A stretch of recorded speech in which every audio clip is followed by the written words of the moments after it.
સોલ્યા ઈ તો નાગે સોજી ભરાવો તમે હટ્ટા ભરવી પડે. સમજો જાને કે અહીંયા હબુ છે સુરાનો લીધા સરકારી સોદો સોળી બહુ હુશારી મારો બહુ મારા કરવા આવો તો તમને કહું હા મર કે તારી હકીસ કે તો લોડા મારી હકીસ છે તો તારી બાડી મેક દે લોડા પેલે મેક દે તારી બાડી આને ખાના હોય તો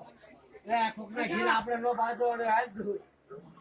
આપણે કે પોસ હોય જાય ને હક કરકે તારી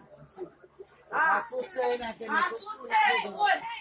હવે મે રૂપિયા દેતા બે પાજી ભરાયા પૈસા અરે પણ આવો સોચ જોઈ કઈ નો સોદેલો